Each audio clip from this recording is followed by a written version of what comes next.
parents, hello students. Happy Friday. It is the end of our week. And I know. Unfortunately, we do have homework on today. I'm so sorry. The kids were disappointed, but that's just the way the lessons fell. So today is actually going to be the last lesson in this beginning of division. It was a short little introductory lesson where they gave us two little lessons to introduce division to us before we really dive into it. So we started it yesterday and today is the second lesson. So that means on Monday will be our review, and then on Tuesday is quiz day. So we're looking for another quiz on Tuesday. I know it seems like lately it's been test after quiz after test after quiz, and it's been rolling. But just keep pushing parents, keep pushing students. We're gonna hit that plateau where it starts to level out. It's just right now the lessons are short. So the shorter the lessons, the quicker the test and quiz come. That's all that is. But it's gonna plateau out, and we're gonna find that little medium again where we have a little time span in between quizzes and tests. So we are going to go ahead and get into it. So today we were still working with division, introducing our division. Basically, lesson today was more so trying to get the kids to understand what each number in the division problem meant. And it also helped, not helped, but we also worked with two models. The first model we used was the first model that we used was the actual equal groups model. And then we started with the arrays today. So yesterday we did more so about equal groups, and today we did our arrays. They showed us how to do arrays today. So a lot of kids prefer the arrays over the equal groups, but whichever one they prefer, you can use whatever model that you like. So we are going to go ahead and jump into it and get started. So we are starting on page 233. The homework is a short homework. It's gonna go quickly, so kids, don't worry, you're gonna get through it quickly. It's okay. I know we don't want our homework, but if we do it now, then we still have the rest of the weekend to relax and have fun. So let's go ahead and look at number one. So first, let's look at the directions. It says use the picture of frogs on logs to answer problems 1 through 4. So that means we're going to use that picture to help us do numbers 1 through 4. Okay, so let's look at number one. It says, how many frogs are there in all? Well, when I look at that, I can see that there are, let's count. Let me grab my book. I should have drew the picture of my frogs on a log. I'm going to try and draw something right quick for you guys.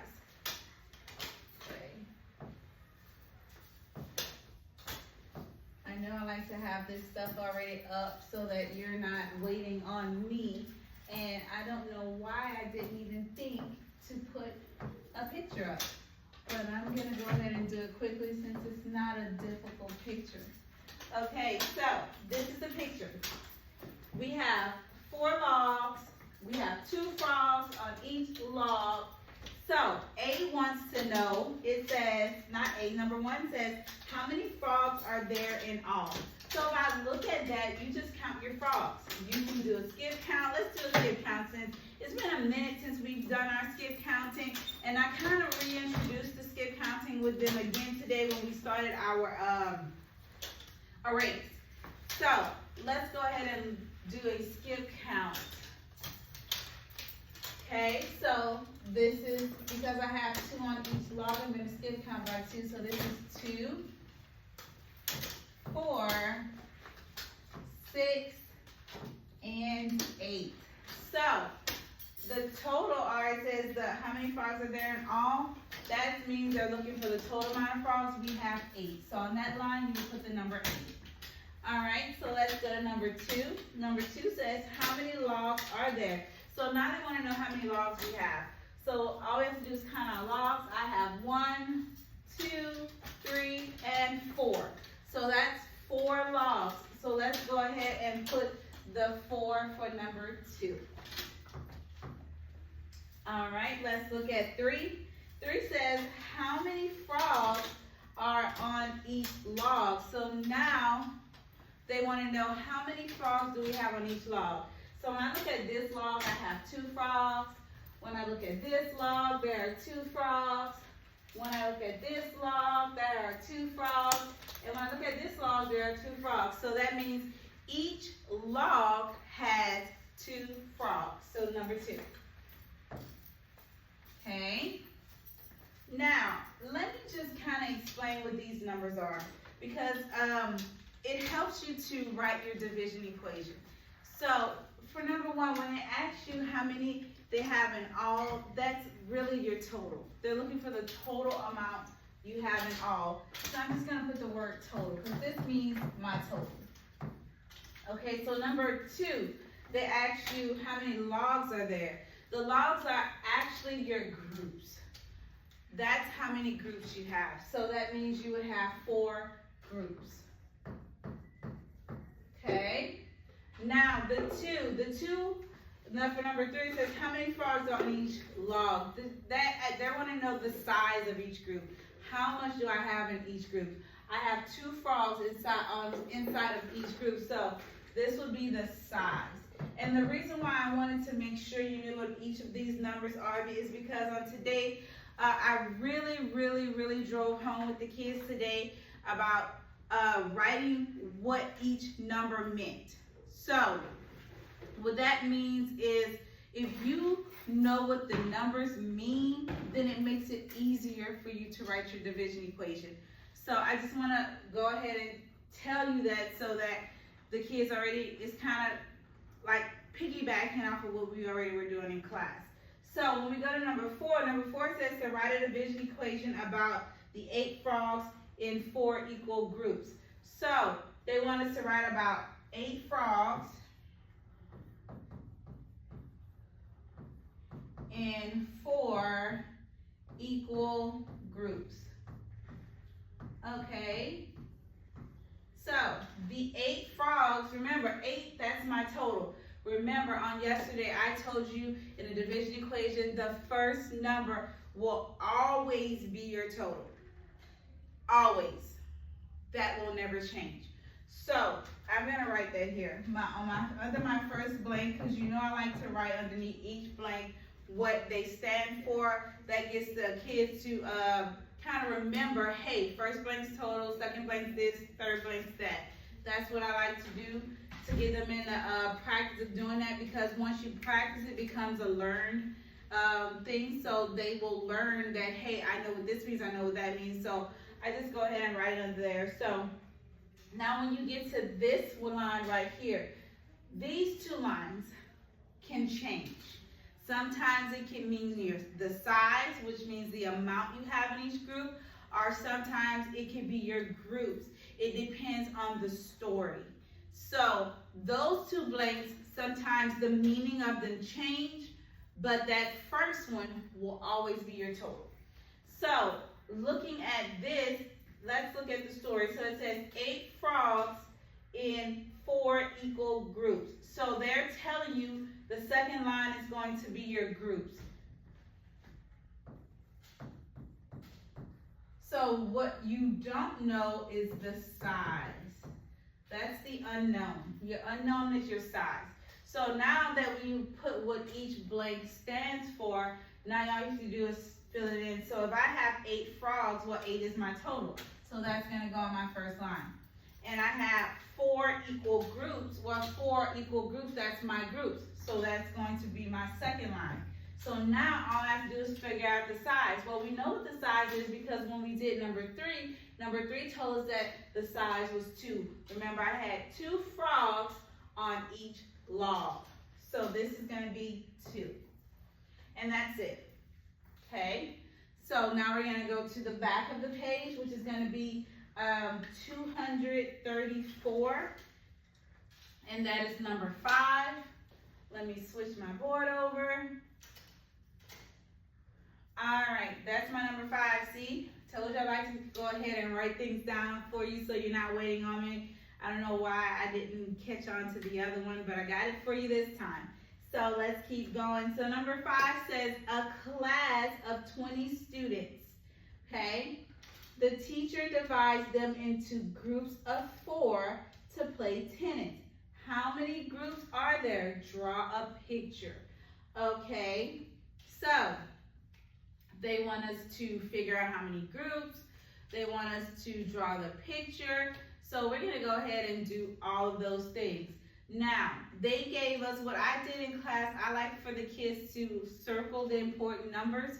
So I would circle the 20 students, and then I would also circle the groups of 4. So those are important. When you circle things that are important, it stands out and it helps you to remember, hey, this is important. Make sure you pay attention to this. So those numbers are important, and we're going to pay attention to those numbers. So it says a class has 20 students. Well, that 20 students, that sounds like the total amount of students we have in our class. We have 20 students. We can say Ms. Newman's class has 20 students. That's the total amount of kids in my class. So right off the beginning, I know that 20 students will be my total. This is my total. And again, Ms. Newman likes to go in and label these numbers, because when I label my numbers and I know what each number means, it's easier for me to do a drawing. It is easier for me to write an equation. So then it says groups of 4. So I'm going to write that. Groups of 4. Okay. So my groups of 4. They're telling me that each group will have 4. It's not saying 4 groups. 4 groups is different from saying groups of 4. 4 groups, they're telling you you have 4 groups. That will be your groups. When they say groups of 4, that means that's how many you have inside of each group. So make sure you pay attention to that wording. The wording can be a little tricky sometimes, but make sure you pay attention. So groups of 4 is telling me that each group will have 4. So that is a size. So I'm going to put that as a size. All right, so now let's keep going. And again, notice I'm going sentence by sentence, because if you go sentence by sentence, it's easier for you to understand than reading the whole thing all at once, and then it becomes a lot. So make sure go sentence by sentence, step by step. Okay, like the old saying is, I don't know if the kids nowadays have heard of this, but maybe some of my parents have heard of that. When you think about the elephant in the room, the elephant in the room means you have a problem. Okay, so they say, what's the easiest way to solve a problem, or what's the easiest way to eat an elephant? Bite by bite. So step by step. Think of our word problem as the elephant, and the only way we can eat the elephant or solve a problem is to go bite by bite or step by step. So that's what we're doing. So now it says, how many groups are there? Well, they're telling you, they're looking for the groups. So now I know for sure that this was the size, because they're not asking me what's the size, they're asking me for the groups. So my groups is the unknown. So I'm gonna put groups is my unknown. That is what I'm trying to find. So they asked me, let me zoom and close her door right quick, guys.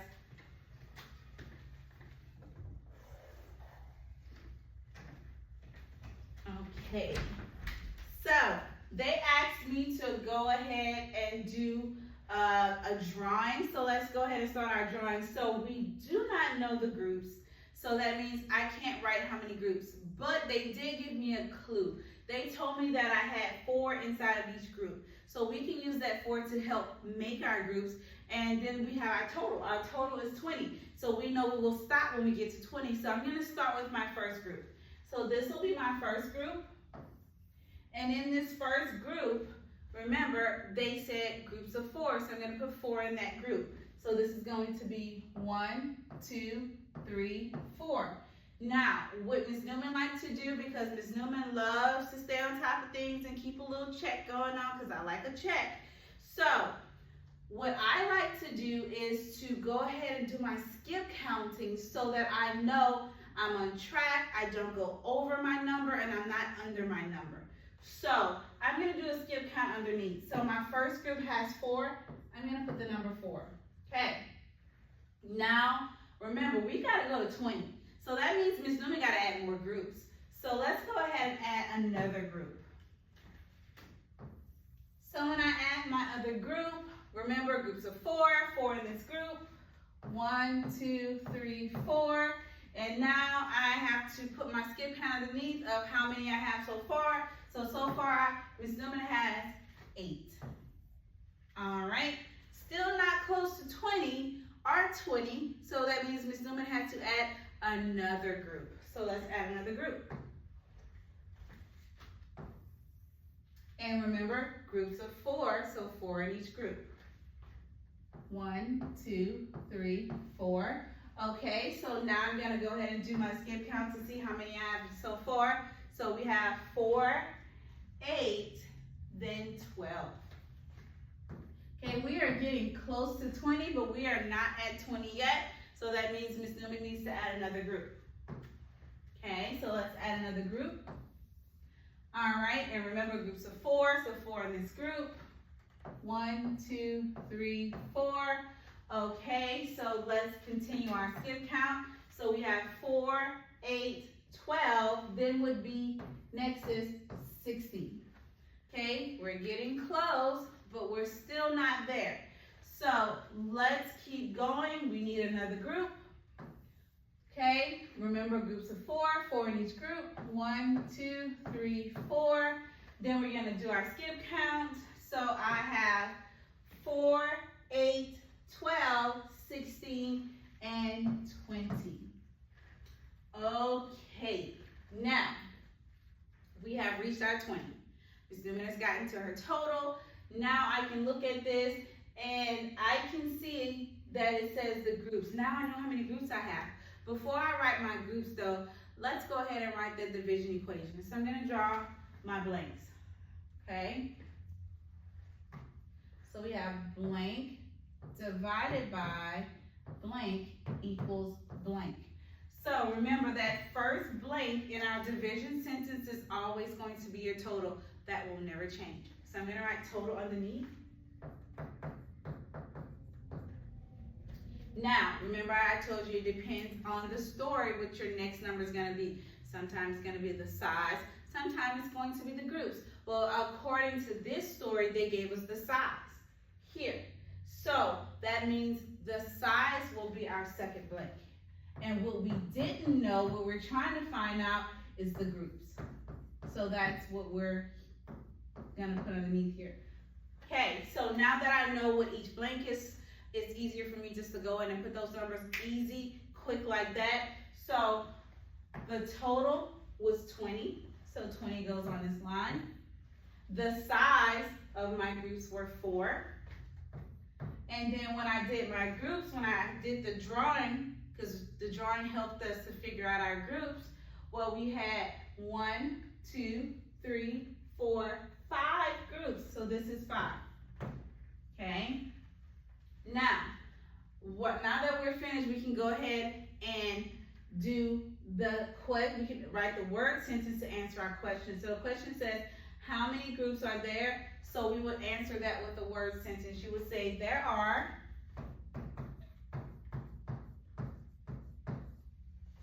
5 groups. All right, so this is a complete problem. We had our drawing, we had our division equation, and we have our word sentence. Our drawing is complete, not our drawing, but our answer is complete. Okay, so now we're going to go ahead and go to number 6. I already have it pre-written down. So number 6 says, Parker says that this array of 18 rectangles show the division problem 6 divided by 3. What is his mistake? So this is the array. Remember I told you they introduced arrays back again. We were doing equal groups like what we did for number 5. Those were equal groups. But now there goes our friendly arrays. So they tell us that he had 18 rectangles. It says Parker says that his array has 18 rectangles. So 18 to me sounds like a total. That's the total amount of rectangles he has. You can count each one of the rectangles just to make sure, but that would be a total of 18. So I'm just gonna go ahead and put 18, and I'm gonna put this was my total. Okay, and they're telling you, hey, Parker made a mistake when he wrote his division equation. He wrote the equation 6 divided by 3, and they're telling you it's wrong. They're saying that's wrong. It's not, oh, is it wrong or is it right? No, they're telling you it's wrong. They want you to figure out what mistake he made. So let's figure out what mistake he made. So remember, the first thing that we have to remember is, I'm going to draw my blanks again for my division sentence, because the more we do this, the more it becomes learned. And remember, the first line in your division equation is going to be your total, okay? And then the second line is either going to be your size. Well, because it's an array, I'm sorry. Let me go back. Let me go back because we're not doing groups. Because it is an array, we use rows and columns. So it's either going to be your rows or your columns. It depends on the story. And then over here, it can either be the rows or the columns. It depends on the story. So I just put both of them because I don't know which one it is just yet. So if I look at his equation, he has 6 first, but is 6 my total? No, 6 is not my total. 6 is actually my columns. I have 6 columns. So that means the 6 is supposed to go either here, or we could put it here. It doesn't really matter which one you put it on. I'm going to put it on the first one since it was first in my number, in my equation up here. So I'm going to choose for this one to be the columns. Okay, so that means if I chose for this one to be the columns, then that means this blank has to be the rows. Okay, now if you want this one to be the rows, that's fine. And if you want this one to be the columns, that's fine as well. It doesn't really matter which one the numbers go to, okay? So, but the only thing that will always be certain is that total. We can't switch that total around. You can change the order of the rows or columns or the groups or the size if you're looking at equal groups, but we cannot change the order of that total. Okay, so then they gave us the 3. Well, I don't have a total. Remember, the 18 is my total because I have, he said he had 18 total rectangles. And these are 18 rectangles here. So where he should have put the 18 is here. That means for my rows, because I have 1, 2, 3 rows, that would have went here. So this is what his division equation should have looked like. So they want to know, what is his mistake? His mistake was he did not put his total on that first line. He did not make the total the first one.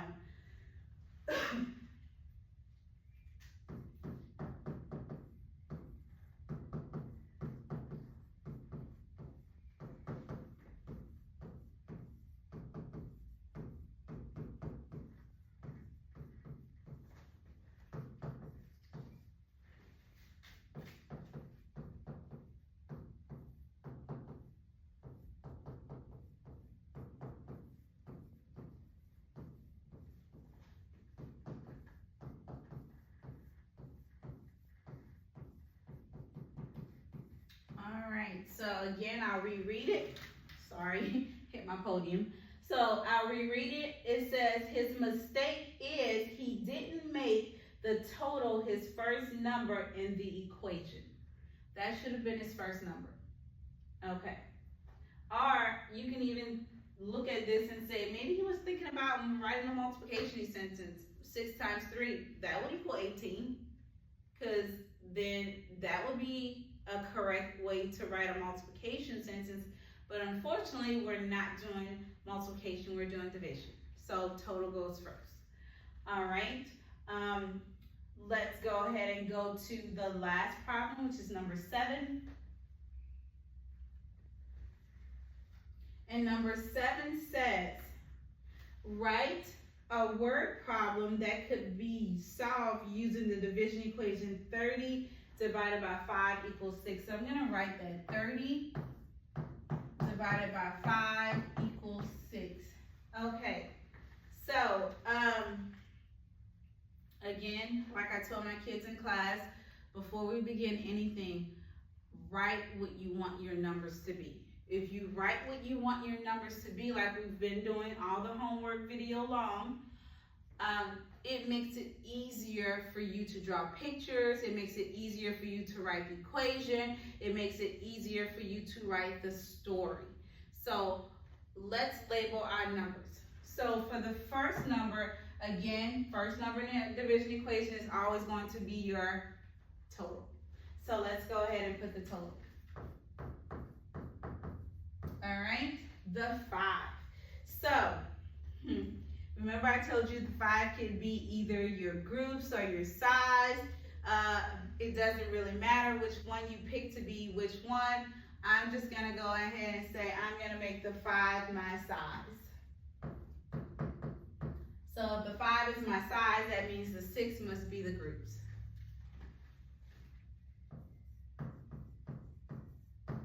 Alright, so now that I've labeled each one of my numbers, now if you choose to do the 5 your groups and the 6 your size, that's perfectly fine. Because guess what? This is your story. You get to create your story however way you want to create your story.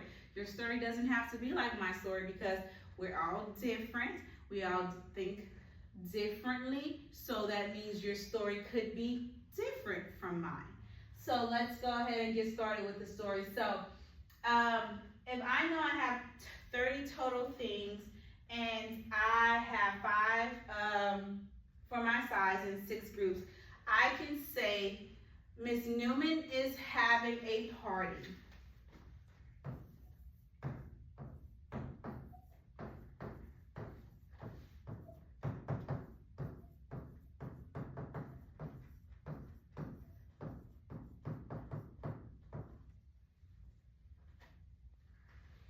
She has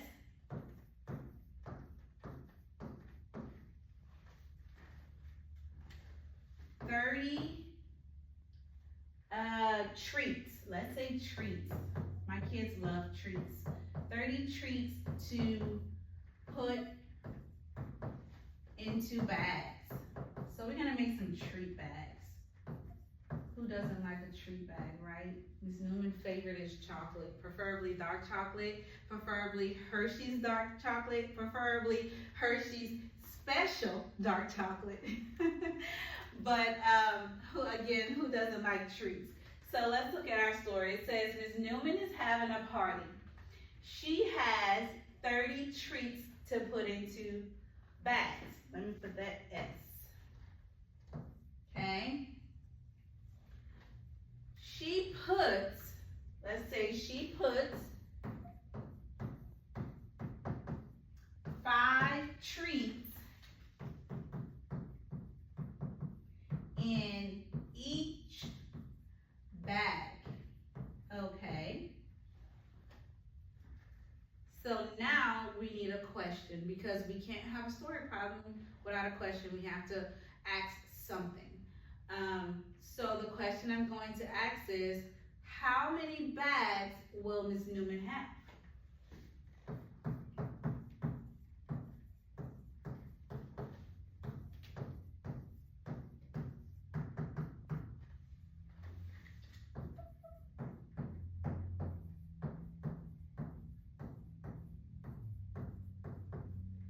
In all?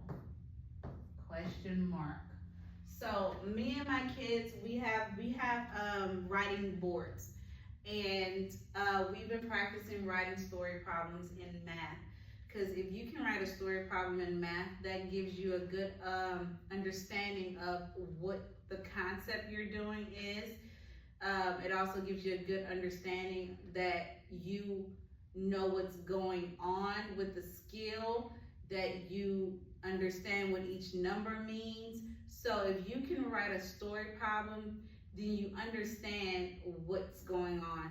So this is my story problem. I'll go ahead and reread it so that I have, since I finished writing it. So it says, Ms. Newman is having a party.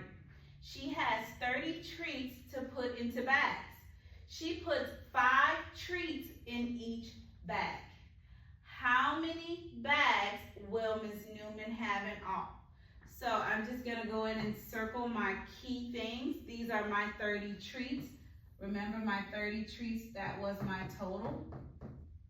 Okay, and then remember she puts 5 treats in each bag. When you see this keyword each, that automatically should set off alarm bells. Hey, each means size. So this is my size. So I'm trying to figure out how many bags I have in all, so I'm looking for the groups. And this is what it would look like to write a story problem. Again, I'll underline the question because in class we circle important numbers and we underline the question. So I'm going to underline my question. How many bags will Ms. Newman have in all? Okay. So this is my story problem. I hope you like it. If you like it, use it. That's great. If you want to create your own and be creative like you all are, you can go ahead and create your own problem. But this is just a little idea of how you can go about doing that. So that is it for today. That's it for homework. I probably will not make another homework video until Wednesday when we start our new lesson, because remember Monday is going to be review day, and then Tuesday will be quiz day, and new lesson will begin on Wednesday. So be looking for a new video on Wednesday. Also tomorrow, next week, is going to be a really busy week, guys, because we have the 4-H field trip on Thursday and we have the Fall Fest on Friday. So Ms. Newman might have to think about how we want to move forward with the next lesson. Maybe we'll hold off till we get back from Thanksgiving to begin a new lesson, because I would hate to begin the new lesson on Wednesday, then can't do anything on Thursday because we have quite a few 3rd graders going on the field trip, then can't do anything on Friday because the excitement is going to be in the air with the Fall Fest and we can't get much done then. So instead of starting it for one day and then have to kind of go over that again when we come back for the Thanksgiving break, I might just hold off on that. Maybe we might just make Wednesday a review, makeup, or we'll figure something out. We will figure something out. You know, Ms. Newman will always figure something out. So that is it for today. Parents, if you have any questions about anything, make sure you send me a message. Enjoy the rest of your day. Enjoy the rest of your weekend. And I will see you guys again. Well, I don't know, because we may not do a video on Wednesday now since I may hold off.